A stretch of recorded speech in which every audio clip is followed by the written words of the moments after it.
Muy buenos días, apreciados alumnos de la Universidad Tecnológica Intercontinental, sede Ciudad del Este. Hoy estaremos desarrollando un contenido más de nuestro programa de estudio, como la curva del olvido, la memoria, tipos de memoria, planificación de estudio. La curva del olvido, según Hermann Ebbinghaus. Este famoso psicólogo alemán contribuyó en gran medida a esclarecer y estudiar los distintos procesos implicados en la retención de la información, así como en la pérdida u olvido de esta.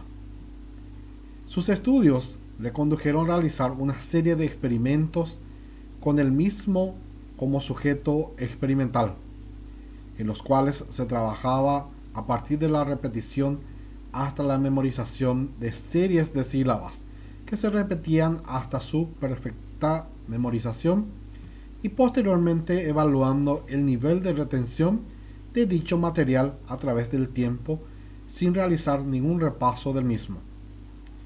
Los resultados de los experimentos y sus análisis en la curva del olvido indica que tras el momento de la adquisición de la información, el nivel de material memorizado bajó drásticamente en los primeros momentos, pudiendo desvanecerse de la conciencia más de la mitad del material aprendido a lo largo del primer día. Después de esto, el material sigue desvaneciéndose, pero la cantidad de información que se olvida en un tiempo determinado va disminuyendo hasta llegar a un punto aproximadamente a partir de la semana del aprendizaje en que no se produce mayor pérdida. Sin embargo, el material que se retiene después de este tiempo es prácticamente nulo, con lo que el tiempo empleado para reprenderlo puede ser muy similar al inicial.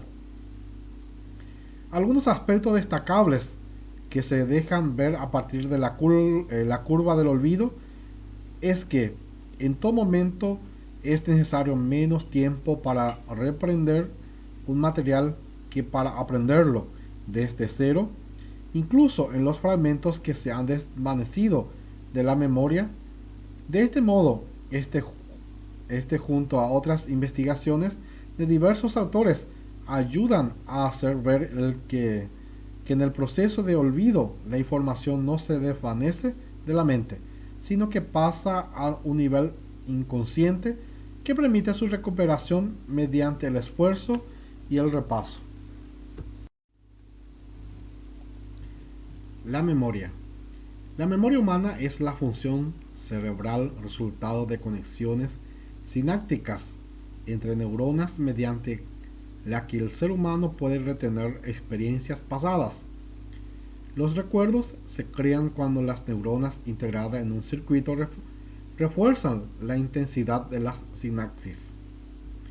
La memoria humana, a diferencia de la memoria de los animales que actúan principalmente sobre la base de sus necesidades presentes, puede contemplar el pasado y planear el futuro.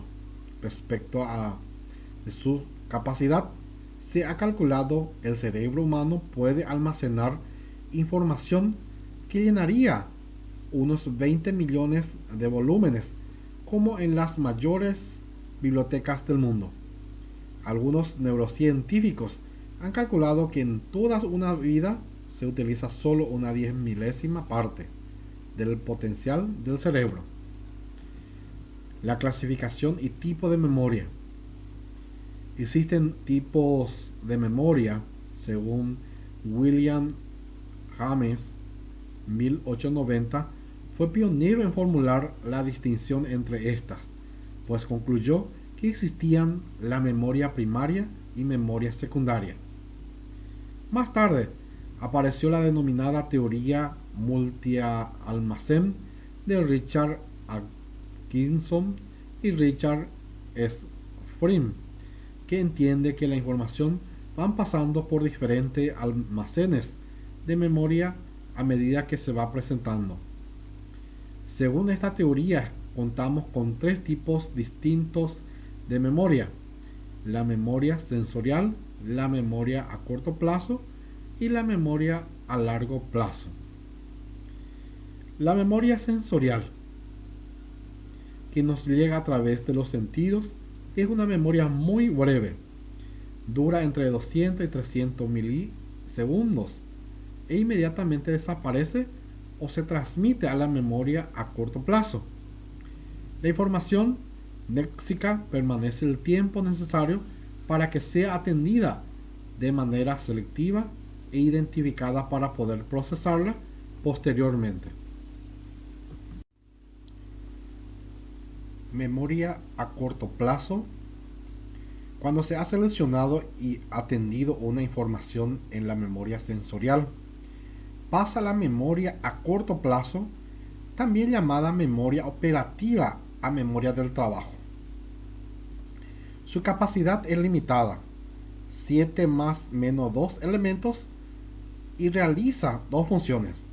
Por un lado, mantiene información en la mente no estando dicha información presente, y por otro lado, puede manipular esa información permitiendo intervenir en otros procesos cognitivos superiores y por tanto no es un mero cajón de recuerdos. Según Delay y Irhig en 1974, en vez de llamarla memoria a corto plazo, la denominaron memoria de trabajo, por su importancia funcional en el procesamiento cognitivo, pues permite el cumplimiento de tareas cognitivas como el razonamiento, la comprensión y la resolución de problemas. Mediante este concepto se abandona la idea de que la memoria a largo plazo depende de la memoria a corto plazo, y este tipo de memoria se fragmenta en 4 subcomponentes, que sería bucle fenológico, agenda visoespacial, almacén episódico y sistema ejecutivo.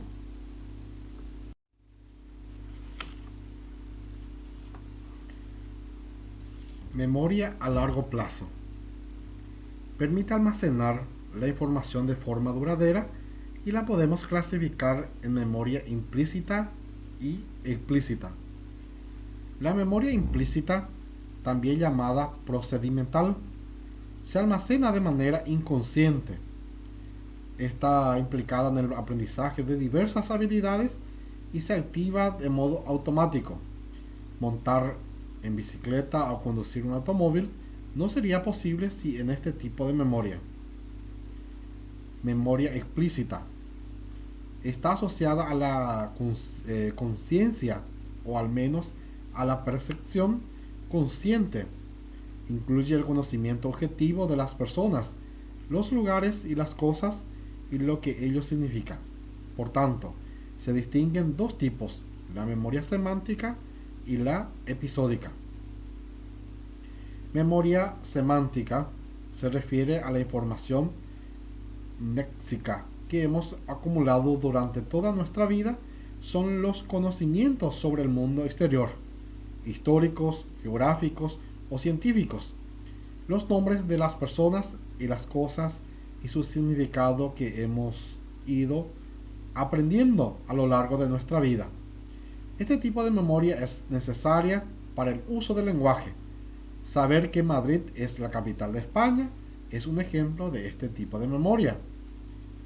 Memoria episódica: es la memoria autobiográfica que permite recordar hechos concretos o experiencias personales como el primer día de colegio, el cumpleaños de 18 años o el primer día de la universidad. Planificar el estudio: el éxito en los estudios depende en gran medida de una buena planificación. Los estudiantes que se destacan no son habitualmente los más inteligentes, sino aquellos que saben planificar su trabajo, aplican un buen método de estudio, están motivados y tienen mucha confianza en sí mismos. La planificación del estudio permite obtener mejores resultados y hacer más llevaderos los estudios, evitando en gran medida de los temidos momentos de agobio, pero ellos hemos de tener la firme voluntad de llevar a cabo esa planificación y ponerse a estudiar en forma planificada. Para ello es imprescindible querer de verdad hacerlo sin escatimar esfuerzos, tiempo, dedicación e ilusión. Hay que desengañarse. Sin esfuerzo y disciplina personal, pocas cosas lograremos en nuestra vida. Recurramos a un ejemplo claro. Estarás de acuerdo en que ningún atleta alcanzará el éxito sin entrenar durante día tras día. Con el estudio ocurre lo mismo. Está más que demostrada la necesidad de estudiar de forma planificada, de manera constante y ajustándose a un horario similar a los hábitos de trabajo impuestos por la sociedad. El trabajo eficaz para aprobar el curso es el que hace de manera regular y continuada. Es muy interesante tener en cuenta que las principales limitaciones de la eficacia en el estudio son la desorganización del tiempo, del material, del espacio, etc., que supone descuidos, falta de planificación de tiempo y, en definitiva, irresponsabilidad. La inconstancia en el trabajo privado o en las asistencias a clase. La distracción por falta de concentración. Si hacemos las cosas superficialmente, podemos el tiempo rendirnos poco y no cansamos excesivamente. Las distracciones dependen generalmente del desinterés o de una mala comprensión de lo que se estudia, cuando lo que se lee o se escucha solo se ve o se oye, sin buscar su significado, su sentido. Todo buen estudiante debe planificar el tiempo de estudio. De no ser así, perderá mucho tiempo y eficacia. El confeccionar un horario te ahorrará esfuerzo y tiempo. Sin él, perderás mucho tiempo indeciso en determinar qué vas a estudiar, cuándo lo harás, qué material utilizarás, etc. Se trata de hacer cada cosa en su momento, con regularidad. Clase, estudio, estudio privado, deporte, ocio. El tener un horario de estudio tiene la ventaja de ayudar a concentrarse rápidamente y a no divagar, y ayudar a crear el hábito de estudio.